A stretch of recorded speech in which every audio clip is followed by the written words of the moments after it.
The Lord be with you. And with your spirit. A reading from the Holy Gospel according to St. Luke. Glory to you, O Lord.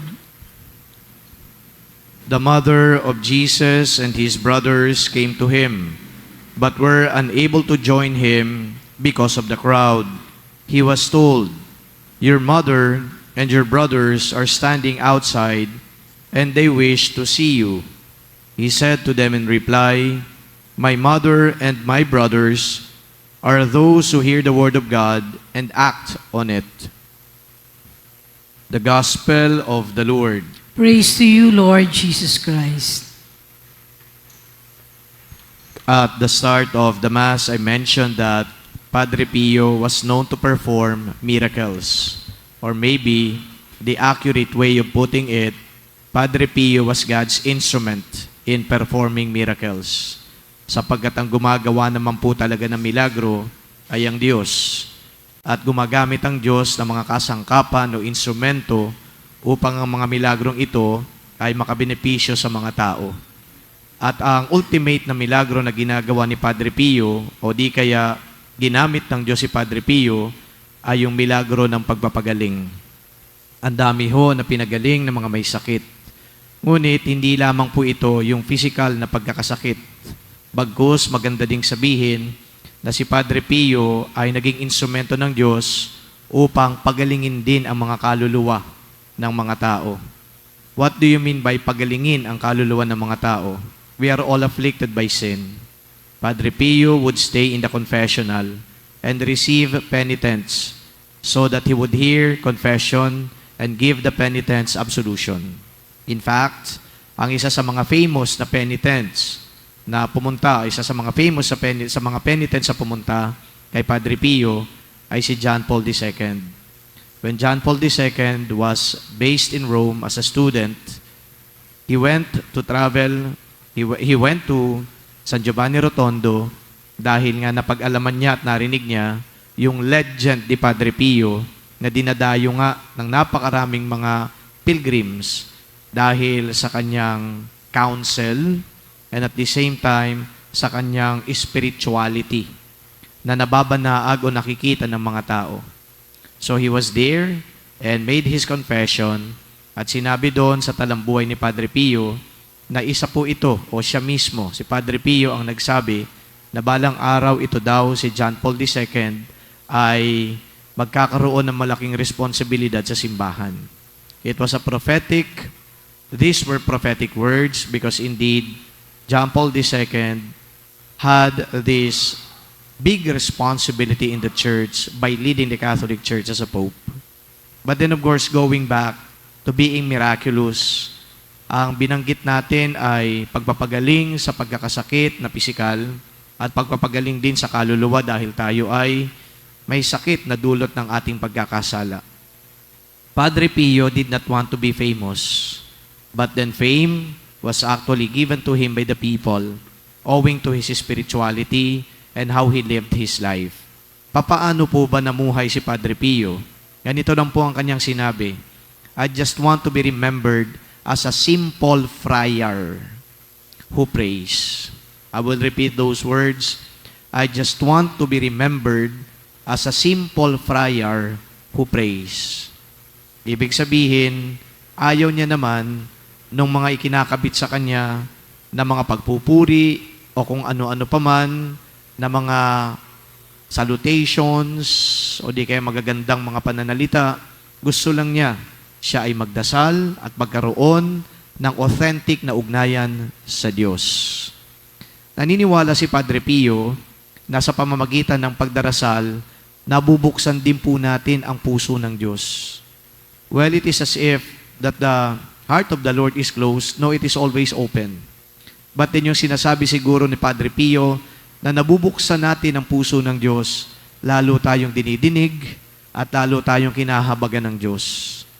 Kung kaya naman ng Diyos, sa Diyos pala, bumubuhos ang napakaraming biyaya dahil tayo ay dininig at dahil tayo pinagmalasakitan at minahal ng Diyos.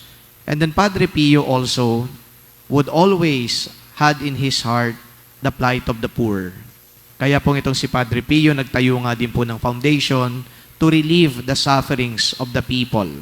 So yun po ang kumbaga naging objective ng foundation na ito dahil yung sufferings ng mga tao ay physical na kumbaga kahirapan, dala ng kagutuman, dalawa ng kawalan ng resources, and Padre Pio was there in order to respond to these needs of the people. So sa makatwid, ang buhay ni Padre Pio, buhay ng pagdarasal at the same time, buhay ng paggawa.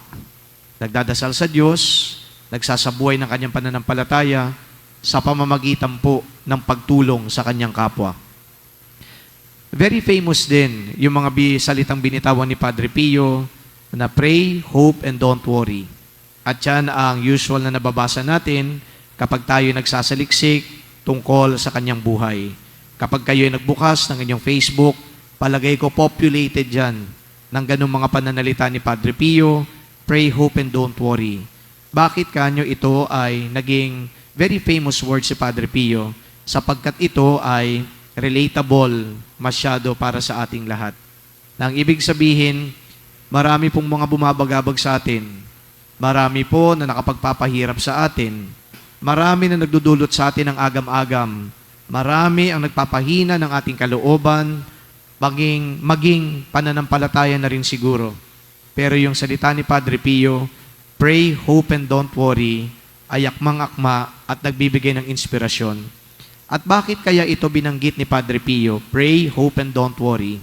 Simply because si Padre Pio din dumaan sa katakot-takot na pagsubok at paghihirap.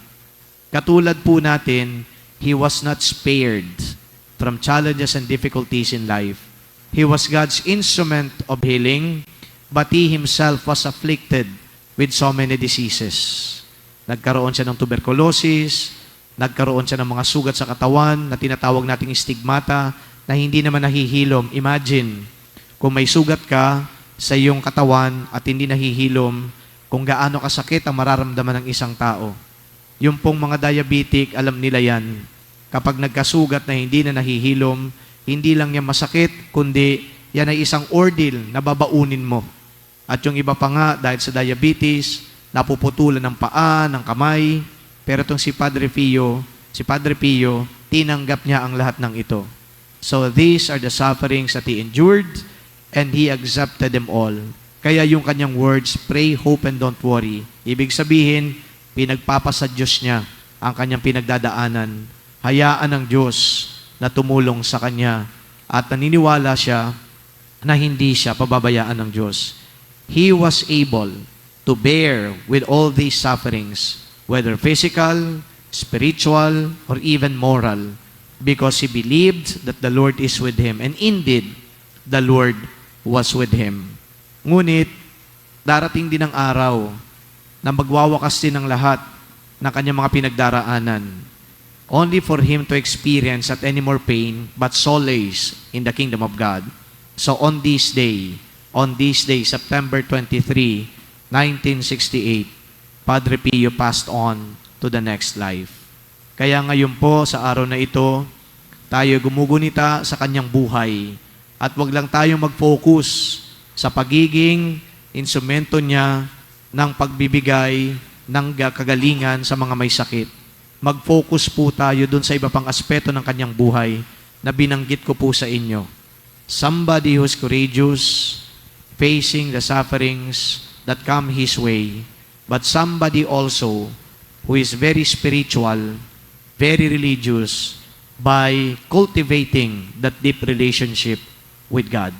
Doon po sana makita natin kung gaano kalalim ang naging buhay ni Padre Pio na dapat magbigay ng imprint sa ating lahat.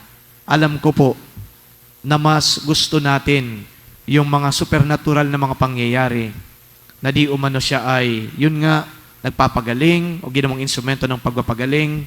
We are always focused on these things, being miraculous. That's why he was so famous. But in this reflection, brothers and sisters, I'd like to tell you about some facets of Padre Pio's life na palagay ko mas mahalaga.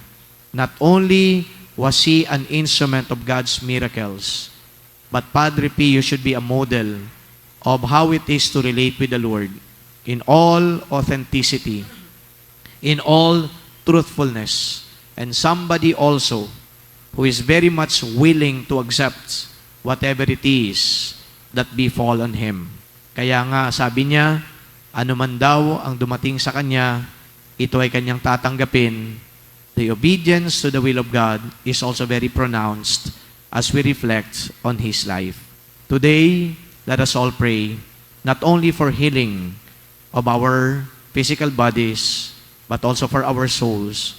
But at the same time, let us also pray that like Padre Pio, we may have that courage and strength to face trials and challenges. And at the end of it all, may this courage and strength that are given to us by the Lord may be instruments on how we are to live our life in this very challenging and complicated world. May Padre Pio pray for us. Amen.